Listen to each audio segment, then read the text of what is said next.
माया music Raghunathpur की शानदार प्रस्तुति।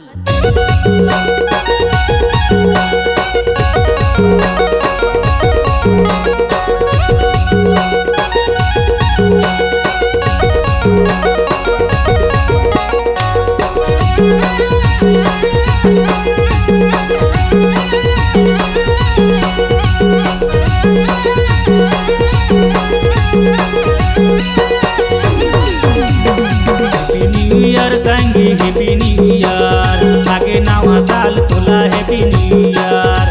हैप्पी न्यू ईयर संगी हैप्पी न्यू ईयर आगे नवा साल ये दे happy new year. Happy new year संगी हैप्पी न्यू ईयर आगे नवा साल तुला happy new year. Happy new year संगी हैप्पी न्यू ईयर आगे नवा साल ये दे happy new year.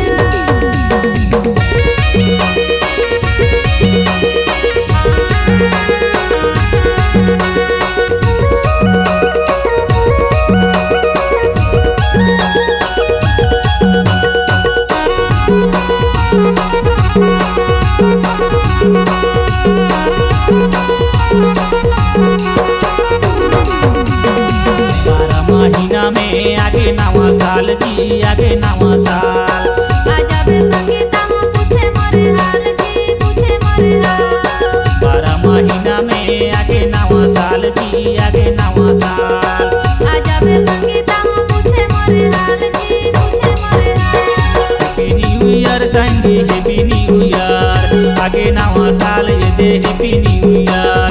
Happy new year संगी हैप्पी न्यू ईयर आगे नवा साल ये दे हैप्पी न्यू ईयर।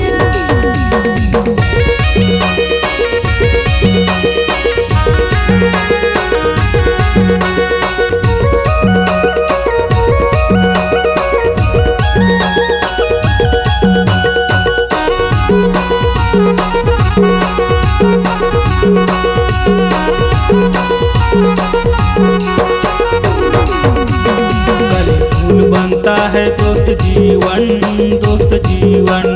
नया साल मुबारक हो दोस्त या दुश्मन दोस्त या दुश्मन। कल फूल बनता है दोस्त जीवन।